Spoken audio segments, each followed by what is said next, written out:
আদৰুৱা হৈ থাকিব যেহেতু কংগ্ৰেছৰ মাজতো দেখা গৈছে কেইবাজনো অলপ টিকেট বিচাৰিছে এই ক্ষেত্ৰত পাৰ্থিত্ব কেন্দ্ৰিক কিবা সংঘাত হোৱাৰ সম্ভাৱনা একো সংঘাত নাই আমাৰ আপোনালোকে দেখা পাব যে বিজেপিত মুখ্যমন্ত্ৰীয়ে কয় যে কোনো দাবিদাৰ নাই আৰু বিজেপিৰ সভাপতিয়ে কয় যে 1819 নাম্বাৰটো মোৰ যদি ভুল হোৱা নাই ইমানে আবেদন জনাইছে তাত ডেমক্ৰেসি নাই আমাৰ কংগ্ৰেছৰ ডেমক্ৰেসি আছে এতিয়া আপোনালোকৰ মাজতো যদি গৈ পেলাই আমাৰ ৰাজীৱ ভৱনত গৈ পেলাই আপোনালোকে এপ্লিকেশন দিব পাৰিলে হয় হেতু আমাৰ এটা ডেমক্ৰেটিক প্ৰসেস কোনো সংঘাত নাই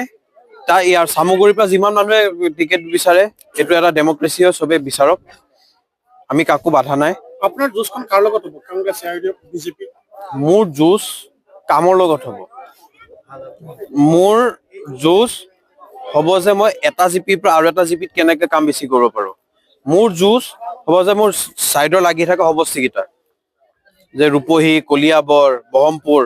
হেগিটা সমষ্টিত কয় যে সামগ্ৰী সমষ্টিত মই বেছি কাম কৰিব পাৰো হেখিনি মোৰ জোচটো হেতুৱে হ'ব মোৰ জোচ কোনো এইবিলাক বেলেগ কামত নাই ইতিমধ্যে আপোনালোকে দেখা পাইছে যে পঞ্চায়ত নিৰ্বাচনত কংগ্ৰেছ আমাৰ ইয়াত জিকিছে লোকসভা সময়ত পদুৰ বড়ো ডাঙৰ ইয়াৰ পৰা 86000 ভোটত আমাৰ নতুন সামগ্ৰীৰ পৰা জিকি গৈছে ইয়াত কোনো জোচ এনেকুৱা নাই অকল আমাৰ এটাই জোচ যে আমি কাম বেছি কৰিব আছে কিয় বহুত জায়গাত এটা মই থাকা সাইডৰিয়া গাঁও পঞ্চায়তৰ এটো আমাৰ ৰূপহী সমষ্টিত আছিল এটা সামগ্ৰী সমষ্টি সোমাইছে এই অঞ্চল মানুহে বহুত বছৰ চৰকাৰী পক্ষৰ বিধায়ক পোৱা নাই আৰু আমি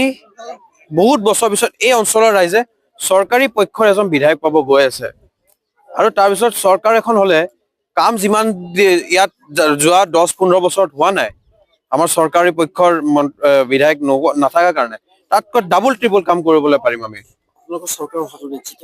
গৌৰৱ গগৈ ডাঙৰীয়াৰ নেতৃত্বত অসমত আজি মই দিনৰ পোহৰত কৈছো এই দিনৰ পোহৰৰ নিচিনা স্পষ্ট যে গৌৰৱ গগৈ ডাঙৰীয়া আমাৰ মাত্ৰ 90টা দিনৰ ভিতৰত অসমৰ মুখ্যমন্ত্ৰী হ'ব গৈ আছে